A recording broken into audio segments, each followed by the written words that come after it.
Olá, tudo bem com vocês? Hoje nós vamos estudar o propósito 3. Nós vamos entrar agora no propósito 3, né? Que é o primeiro propósito foi a adoração, o segundo foi a comunhão e agora é o terceiro propósito, discipulado. É o propósito 3 que nós vamos entrar com o capítulo 22. Você foi criado para se tornar semelhante a Cristo. Igual a Cristo? Não, ninguém vai ser igual a Cristo, né? Idêntico a Cristo, mas semelhante sim, parecido sim. Colossenses 2,7 diz: deixem que as raízes de vocês se aprofundem nele e extraiam dele a nutrição. Cuidem de continuar a crescer no Senhor e tornem-se fortes e vigorosos na verdade. E que a vida de vocês transborde de alegria e gratidão por tudo quanto Ele tem feito. Então, esse é o propósito 3. Então, vamos lá no dia 22, criado para se tornar semelhante a Cristo. Em Romanos 8, 29 diz: Deus sempre soube o que estava fazendo. Ele decidiu desde o princípio moldar a vida daqueles que o amam pelos mesmos padrões da vida do Filho. Então, os mesmos padrões de Jesus. Nele vemos a vida humana em sua forma original. Em Colossenses 1,15 diz: quando olhamos para o Filho, Jesus, vemos o propósito original de Deus em toda a criação. Você foi criado para se tornar semelhante a Cristo. Desde o princípio, o plano de Deus é fazê-lo semelhante ao Filho. Esse é o destino e o terceiro propósito de vida. Deus anunciou esse intento na criação. Disse Deus, em Gênesis 1, 26, disse Deus, façamos o homem a nossa imagem e semelhança. A imagem, então, como Jesus veio com a mesma imagem, a imagem de um homem, né? Eu digo homem, ele representando homem e mulher, tá? Então, na mesma imagem, com corpo físico, né? Parecido com o nosso, e a semelhança, né? A semelhança que ele quer dizer em amor, ou a parte do caráter também. Então, a gente tem que ser o mais próximo de Cristo, mais semelhante a Cristo, né? Em amor, paciência, domínio próprio, né? No fruto do Espírito. Em toda a criação, somente o ser humano foi feito à imagem de Deus. Então, nós somos intelectuais, nós somos relacionais, nós temos consciência moral, né? Para discernir o certo e o errado. A Bíblia diz que todas as pessoas, não apenas os cristãos, têm parte da imagem de Cristo, de Deus, né? Esse é o motivo pelo qual o assassinato e aborto são um erro, porque todos, né, são semelhantes a Cristo. Em Gênesis 9,6 fala muito disso, Salmo 139, Tiago 3,9. A imagem está incompleta e foi danificada e distorcida pelo pecado. Porque a imagem não é só o físico, tem o físico, né? Que é imagem e semelhança. Então, a imagem, agora a semelhança, ela distorceu por conta do pecado, né?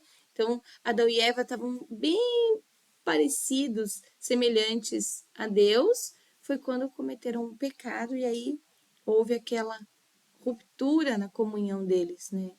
E aí acabou distorcendo. Então, Deus enviou Jesus para restaurar a imagem em sua plenitude, que nós tínhamos perdido. O que se parece a plena imagem e semelhança de Deus? Parece com Jesus Cristo. Para nós sermos parecidos com Deus, nós temos que nos espelhar em quem? Em Jesus. Quando ele veio para nos mostrar a maneira como nós temos que viver, como nós temos que ser. A Bíblia diz que Jesus é a imagem exata de Deus, a imagem do Deus invisível e a expressão exata do seu ser. As pessoas usam a expressão tal pai, tal filho para se referir à semelhança, né, entre pais e filhos. Quando a pessoa percebe a semelhança, né, entre os pais e os filhos, agrada o pai, né? Deus também quer que os filhos se manifestem para falar, nossa, isso parece Jesus, Jesus na terra, né? Na verdade, a gente nunca vai chegar aos pés, né? Nunca vamos ser iguais, idênticos a Deus, né? Nós jamais nos tornaremos Deus, né? Mas, na verdade, essa mentira foi colocada para Adão e Eva lá no jardim, quando a serpente falou: coma desse fruto que vocês vão ficar igual a Deus. E eles tinham vontade de ser igual, porque eles apreciavam, eles admiravam, né? Até a gente, assim, nossa, queria ser assim. A gente tem que tomar cuidado, porque quando a gente coloca muito isso, a gente gera um coração invejoso, né? Então a gente quer ser igual, mas vamos nos tornar parecidos, né? Porque Deus mesmo a gente nunca vai conseguir ser, nunca. E aí tem religiões que falam, né, que nós somos divinos, que nós podemos nos tornar deuses, né? Na verdade, isso é uma mentira muito grande. Ser divino está dentro da gente, né? A gente ser divino. E manifesta-se toda vez que tentamos controlar circunstâncias, futuro, pessoas. Quando a gente quer controlar nossa vida, a gente tem aquele desejo oculto ali de ser divino, né? Mas Deus não quer que a gente se transforme num Deus, num ser de luz, nada disso. Ele quer que a gente assuma os valores, atitudes e caráter de Cristo, né? Que são deles, que é dele. Em Efésios 4:22 diz: agora é hora de ter um estilo de vida totalmente novo, zerado. Uma vida planejada por Deus, renovada a partir de dentro. Então, a nossa vida é restaurada, é uma reforma de dentro para fora, tá? Uma vida que muda para melhor a conduta de vocês e faz o caráter de Deus tornar-se realidade em nossa vida. O objetivo de Deus para a nossa vida não é o conforto, mas o desenvolvimento do caráter. É algo que a gente tem que buscar a vida toda, né? Desenvolver o nosso caráter de Cristo. Tornar-se semelhante não é perder a nossa personalidade e ser igual a Jesus. Não é isso. Ele quer que a gente se transforme. Lembrando que cada um tem um desenvolvimento, cada um tem uma maturidade, cada um tem um propósito, né? E ser semelhante a Cristo é, em essência, transformar caráter, não personalidade. Tem pessoas que têm a personalidade forte, tem pessoas que são, né, líderes natas ali, são pessoas que são explosivas. Ele não quer mudar isso. Isso você tem que mudar, porque tudo é lícito, mas não é tudo que nos convém. Então, nós temos que mudar por nós mesmos para um bom relacionamento. A gente tem que buscar bons relacionamentos, a gente precisa mudar algumas coisas. Mas ele quer que a gente transforme o nosso caráter. E para transformar o nosso caráter, eu volto lá no fruto do Espírito, que eu já havia falado um tempo atrás, que são as 9 virtudes que nós temos que desenvolver em vida, né? Então, desenvolvendo essas 9 virtudes, eu vou até colocar no grupo sobre o fruto do Espírito para vocês. Desenvolvendo as 9 virtudes, a gente está desenvolvendo o nosso caráter, tá? Deus, aqui está falando, ó. Deus quer que você desenvolva o tipo de caráter descrito nas bem-aventuranças de Jesus em Mateus 5, no fruto do Espírito em Gálatas 5, no notável capítulo de Paulo sobre o amor em 1 Coríntios 13, lindo, e nas características de uma vida produtiva e eficiente descrita por Pedro em 2 Pedro 1. Toda vez que se esquecer de que o caráter é o propósito de Deus, você se frustra diante de situações, né? Porque isso não está acontecendo comigo, eu não estou me tornando igual, eu estou pecando, eu estou errando. Então, quando a gente foca que Deus quer a transformação do caráter e não somente as nossas atitudes, a gente não se frustra, né? Muitos cristãos interpretam errada a promessa de Jesus acerca da vida completa, que está em João 10:10. Como se isso significasse saúde perfeita, estilo de vida confortável, felicidade ininterrupta, plena realização de sonhos, né, alívio de problemas, não é isso? A vida cristã, ela não é tão fácil. A gente tem um ataque muito grande, né? Mas tem gente que acha que a vida cristã é muito fácil, imagina, né? Não acontece nada, acontece tudo. Ai, ai. Nunca se esqueça de que a vida não gira em torno de nós mesmos, tá? Existe propósito de Deus pra gente, tá? Mas a vida não gira em torno da gente. Porque Deus lhe proporcionaria um céu aqui, né? Se ele planejou o verdadeiro céu para a eternidade. Aqui a gente constrói, fortalece caráter para viver no céu, aqui na terra, né? A gente vai viver mesmo sem problema, sem dor, sem saúde, é lá no céu. Descansar lá no céu.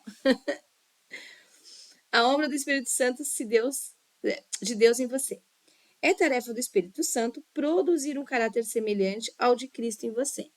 Então, assim, a partir de hoje, eu vou ter paciência, paciência, paciência. Legal, determinou que você vai ter paciência. Só que aí vem as situações para testar a sua paciência. É sempre assim.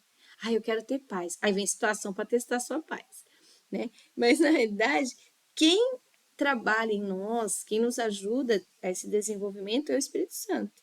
À medida que o Espírito do Senhor trabalha em nós, tornamos-nos mais e mais semelhantes a Ele e refletimos sua glória. 2 Coríntios 3,18. O processo pelo qual nos tornamos mais semelhantes a Jesus é chamado santificação, que é o terceiro propósito, né? Que é o discipulado. Santificação quer dizer que você é um santo canonizado? Não é isso. Santificado, na verdade, pessoas santas são pessoas, os santos do Senhor são pessoas separadas, diferentes, que estão em Cristo, que aceitaram Jesus, estão na família de Cristo, né?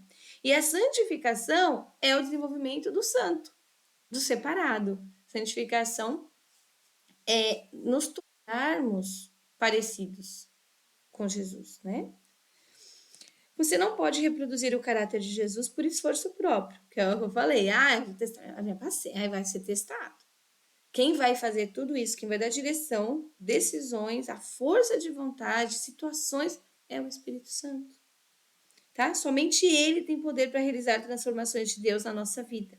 Aí a gente acha que é mérito nosso. Olha, agora eu tô tendo paciência. Consegui vencer a paciência. Mas foi o Espírito Santo. Paciência nunca.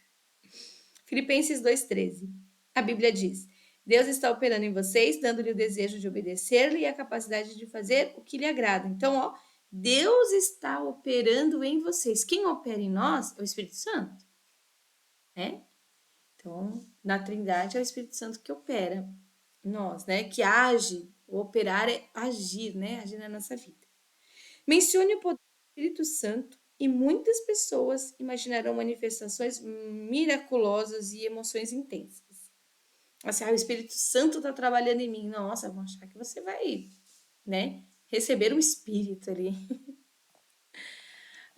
Esse poder atua em sua vida de maneira discreta e silenciosa.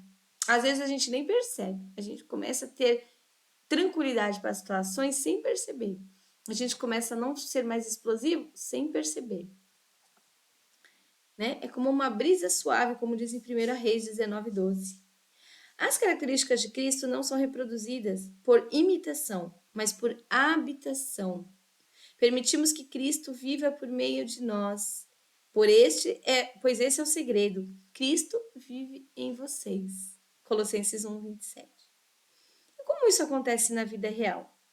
Pelas escolhas que fazemos. Escolhemos fazer a coisa certa nas situações de vida, confiando em quem? No Espírito de Deus, algo que a gente não vê, então é só pela fé, né? A gente confia que ele vai dar força, vai dar amor, vai dar fé, sabedoria. Uma vez que o Espírito de Deus vive em nós, essas coisas estão à nossa disposição. Então, aqui, devemos cooperar com a obra do Espírito Santo. Por toda a Bíblia, vemos uma importante verdade ilustrada. O Espírito Santo libera poder no momento em que você dá o primeiro passo de fé. Quando você aceita Jesus, o Espírito Santo já começa a agir na sua vida.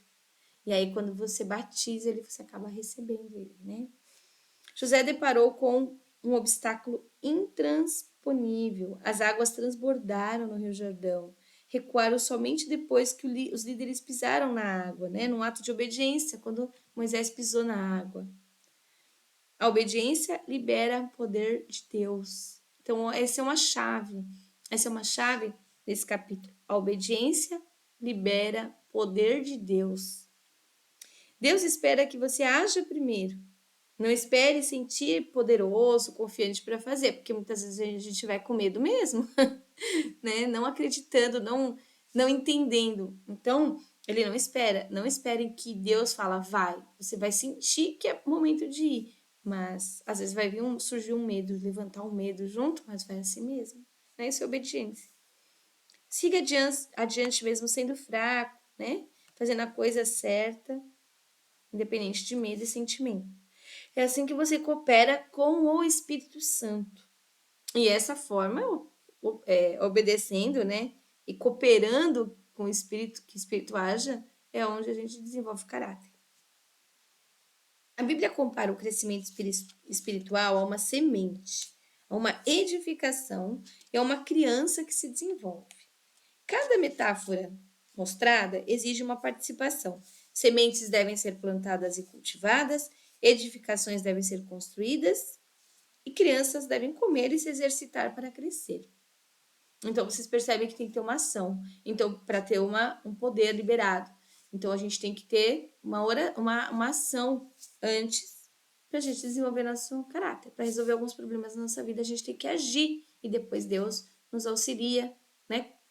Quando a gente age, a gente coopera com o Espírito. Não vamos esperar só o Espírito, porque ele sozinho não faz. Tanto que na palavrinha oração tem orar mais ação. Não adianta a gente só orar.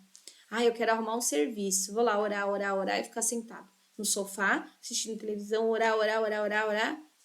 Qual é a chance de você conseguir um serviço? Agora, se você orar e entregar currículo, a chance é 1000 vezes maior, né? Então, tem que ter ação. Entrega currículo e ora. Embora o esforço não tenha efeito para a salvação, não adianta a gente fazer obras, fazer coisas para a salvação, isso não tem tanta relevância, né? Ele está relacionado ao crescimento espiritual. Então, o esforço está ligado ao crescimento espiritual, tá? Agora, a nossa conversão, o nosso coração é ligado à salvação. Em 8 ocasiões do Novo Testamento, é dito que fazemos todo o esforço, né? Para fazermos todo o esforço em nosso crescimento até nos tornarmos semelhantes a Jesus. Você não pode apenas ficar esperando que aconteça. Como eu falei, a ação do Espírito não é assim. Em Efésios 4:22, Paulo explica 3 coisas que devemos fazer para nos tornar semelhantes a Cristo. Primeiro, devemos abandonar nossa antiga maneira de agir, o velho caminho, né? Que agora é hora de ter um estilo de vida totalmente novo e zerado, uma vida planejada por Deus, renovada de dentro para fora. Segundo ponto, mudar nosso pensamento. Deixe que o Espírito transforme sua maneira de pensar. A Bíblia diz que somos transformados pela renovação da nossa mente. Romanos 12. A palavra transformado quer dizer metamorfoses, desculpa, né? Usada em Romanos 12, 2. É hoje aplicada para descrever a fantástica metamorfose sofrida pela lagarta ao se tornar borboleta. É algo natural, não é algo forçado. Se você forçar, você mata a lagarta, né? A gente mata o nosso espiritual quando a gente força algo. Tem que ser algo normal, natural. Né? E aqui é realmente exatamente como é descrito, né? Como o Espírito age em nós quando permitimos que Deus dirija nossos pensamentos. Nós somos transformados de dentro para fora, tornando-se belos e sendo liberados para voos mais altos. Terceiro lugar, precisamos assumir o caráter de Cristo ao desenvolver hábitos novos e dignos de Deus. O caráter é a soma de hábitos. É como você habitualmente age. Então, nós temos que ter o hábito de fazer algo, que aí nós temos que ter a disciplina de fazer algo, que isso gera o hábito, e esse hábito somando todos os nossos hábitos, forma o caráter. A Bíblia diz que devemos revestir-nos de novo homem, criado para ser semelhante a Deus em justiça e em santidade provenientes da verdade. Efésios 4. Agora, outro ponto. Deus usa sua palavra, pessoas e circunstâncias para nos moldar. São 3 fatores indispensáveis ao desenvolvimento do caráter. A palavra de Deus proporciona a verdade de que precisamos para crescer. Os filhos de Deus contribuem com o apoio de que necessitamos para crescer e as circunstâncias promovem o ambiente para para pormos em prática as características de Cristo e aplicar a palavra de Deus, reunir-se regularmente com outros, né, através de grupos, e aprender a confiar no Senhor nos momentos difíceis, com certeza vocês serão mais parecidos com Jesus. Claro que tem outros fatores, né, mas conseguimos chegar mais próximos. Veremos cada um desses fatores de crescimento nos capítulos a seguir. Presumem que estudo bíblico e oração é tudo o que precisamos para crescer espiritualmente. E não é isso. Não é só ler a Bíblia, estudar e orar que a gente vai crescer espiritualmente. Isso auxilia. O que vai fazer a gente crescer mesmo, né, é as circunstâncias. Como nós vamos lidar com cada circunstância que acontece em nossa vida. E aí, quando a gente lida com aquilo, com o desafio, a gente amadurece.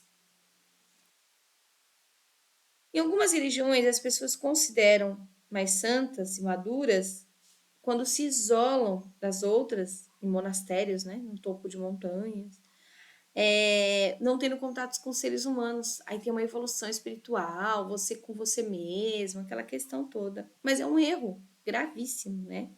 A maturidade espiritual não é uma busca individual e solitária, né? Não podemos crescer na semelhança de Cristo em isolamento, ele mesmo.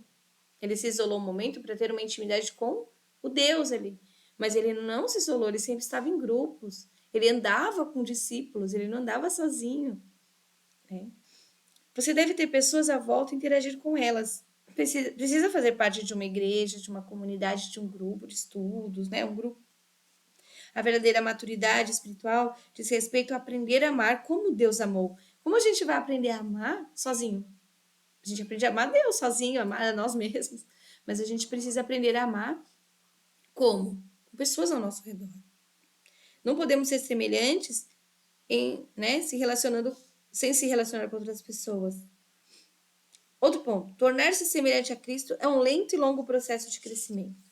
A maturidade espiritual não é instantânea nem automática. É um desenvolvimento que às vezes leva a vida inteira.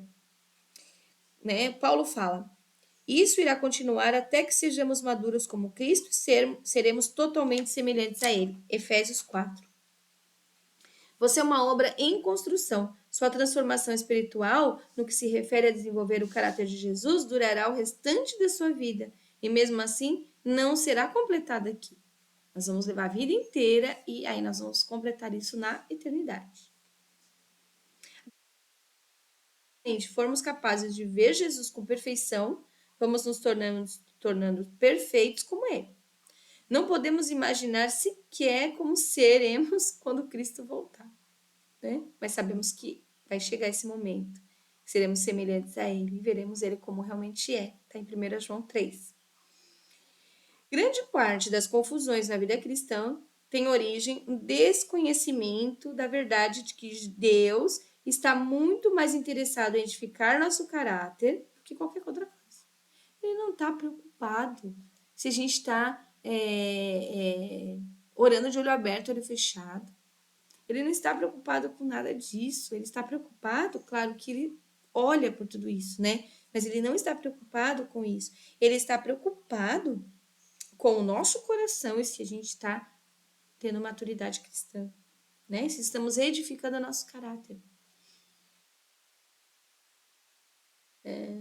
Preocupamos quando Deus parece silencioso a respeito de determinados assuntos. Às vezes a gente não escuta de Deus, né? Por exemplo, que carreira eu devo escolher? A verdade é que existem muitas carreiras diferentes que podem estar de acordo com a vontade de Deus para a nossa vida.